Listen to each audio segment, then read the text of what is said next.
bi la taalibe yi nekk ci mbedd mi waaw la ca tubaab yi wax doy na waar ubbil critique yéene kaay nañu lu ci tolloo ci fukk ak juróom benn ci ay taalibe day waaw seeni jàngalekat ñoo leen rey inna lillahi wa inna ilayhi rajiun maa la ko wax box fobili ne Human Rights Watch la waaw ab enquête boo xam ne kon da koo def de waaye nee na lu tolloo fukk ak juróom benn kon ci ay goney taalibe yoo xam ne day dañ leen a door ba ñu dee ci seen loxol sëriñ la ilaha illallah maa la ko wax lii bomb la waaye bomb bi nga xam ne tam maanaam moom moo nekk ca pétrole ba day waaw la ñu bëgg daal mooy tourner suñuy bopp rek maa la ko wax ci dossier Aline Sall ba ubbil termine yéene kaay journal bi nañu dama ne nekkul ne procureur bi nga xam ne moo nekk ca cour d'appel gële moo war a ubbi ab enquête boo xam ne day naan day enquêtaat nag yaay booyoo ci ab mbir waaw boo xam ne kon atte nañ ko ba pare day wala enquête nañ ko ba pare di waa inspection générale d'état kon ñoom ñoo def lu ni mel nag te gis nga nag ñooñee seen enquête bi nga xam ne def nañ ko day IGE enquête bu mucc ayib la leer na naññ ba mel ni midi nag laa la wax parce que procès-verbaux yi nga xam ne day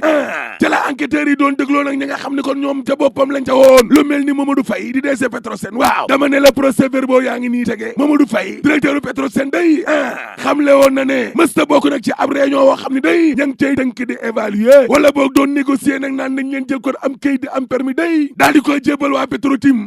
DG u Petrosen nee na mësu koo fekkee waaw dama ne la Al Ousseynou Wane mi nga xam ne mooy directeur exploitation bu Petrosen day waaw daal dinay xam le ne gis nga nguuru Sénégal gii daa daanu réer te ca warul woon a nangu benn yoon laa lay wax ni contrat u Petrotim gi la lii la waa ji wax lii lépp nag boo ko tënkee kon day mandargaal ne gis nga waa inspection générale d'état waaw dama ne la def nañ seenu enquête nag enquête woo xam ne kon wu mucc ayib la tëddee njaaxaan naay ne te ca amul parparloo dans les règles de l'art yéey dëgg de Seybani Sougou ci tribune yéene kaay waaw nee na dama ne élément di kayit yi nga xam ne nag maanaam kon moom la waa inspection générale d'état googee waaw indi yu mat sëkk la bëri nag te ca ak ay firnde yu leer nañ léegi kay di jéem a enquête nag ci kaw enquête woo xam ne kon waa IGE def nañ ko ba pare waaw mais loolu néewal doole ak toroxal IGE la sax di ko décrédibiliser ngir rëccal ñetti ñii nga xam ne ay coupable lañ dañ leen a bëgg a sauver donc parce que procureur bi nga xam ne moo nekk ca cour d'appel day waaw mënu fee indi dara lu bees déedéet xanaa kay jéem a setal la bande des trois mooy Aliou Sall Macky Sall ak Aly Ngouille Ndiaye kese te ñooñee dañoo tax rif nag laa la wax yéen kaay dee média gi ne xam nga tey fi mbir mi toll nii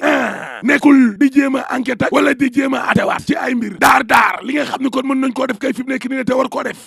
mooy topp Aliou Sall mi la yóbbu ko ca yoon loolay dëgg benn ñaar yëkkati waa tribunal bii nga xam ne nag mooy haute cour de justice day ngir ate fa Aly Ngouille Ndiaye ak président Macky Sall waaw ci ay mbir yoo xam ne day danoo jàppe ne war a ca am haute trahison bii le quotidien yi ne kaay ne coowal BBC ak Petrotim day ak Aliou Sall waaw Abdoul Mbaye Thierno Alassane Sall ak Mamadou Lamine Diallo ña ngay tuumaal président Macky Sall mi la ne Macky daa war maar day tali haute trahison daa war laa la wax te ñooñee nag daal dinañuy xam le ne gis nga Aliou Sall day danañu ko yóbbu na CREI maar day tali ya ilaha illallah ndax alal joo xam ne kon daa lewul alalu askan wi maa la ko wax boog sobli ne Thierno Alassane Sall Abdoul Mbaye ak Mamadou Lamine Diallo day waaw daal dinañuy jël nag safara sotti ko ca kaw pétrole ba laa la wax la ilaha illallah te daal dinañuy xam le ne Aliou Sall mi la danañu ko yóbbu CREI nag tribunal ba nga xam ne kon foofu la ñuy yóbbu ñi nga xam ne ñoo am alal ju lewul Aliou Sall fan la war a jëlee xaalis nañu fay suñuy 400 000 CREI lañ koy yóbbu laa la wax enquête yéene kaay ne waaye sul leen temboor ba day le grand déballage waaw Abdoul Mbaye Thierno Alassane Sall ak ñoo àndal day xam le nanu ne lu doy waar ndekete Timis Corporation waaw ak BP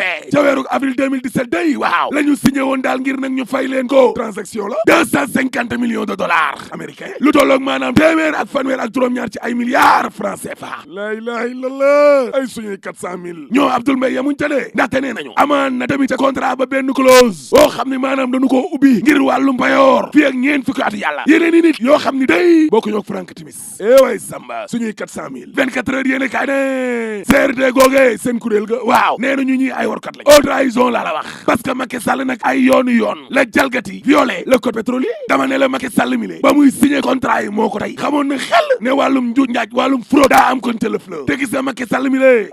moo ko tey jël suñu réew mi kon dugal ko ci am guta goo xam ne day parce que xam na ni Frank Timis mi le daa jubul maa la ko wax Macky ko tey sur quotidien ne opposition be tey yëngalaat na CREI bi le waaw nee nañu Aliou Sall daal danañu ko yóbbu nag ca CREI enrichissement illicite exclusive yéene kaay ne ne en tout cas responsable APR yi nekk ca Guédiawaye gee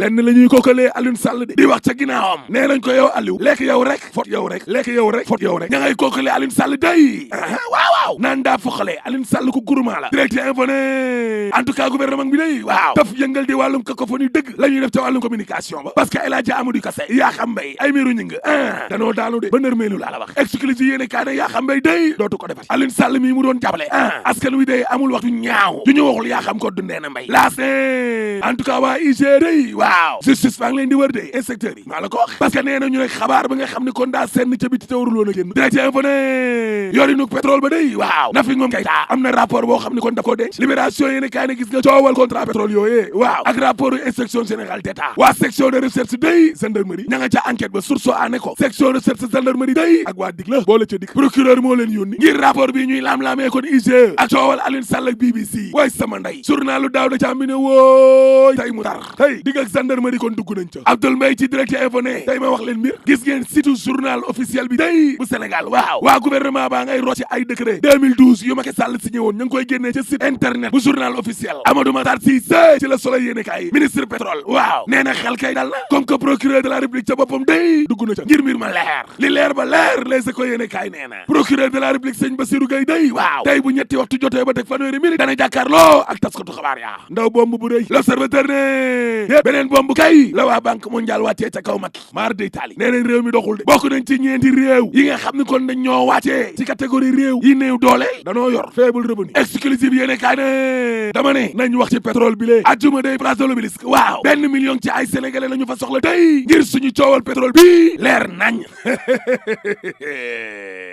Alaaji procureur de la République de kum fi mësa conférence de presse jël si nañ la muy Khalifa Sall muy Karim Wade muy Aïda Ndiong wala ñoom Tahibou Ndiaye xaayaar na ku dégg séeréer boo paree ma ne la Alaaji tëjal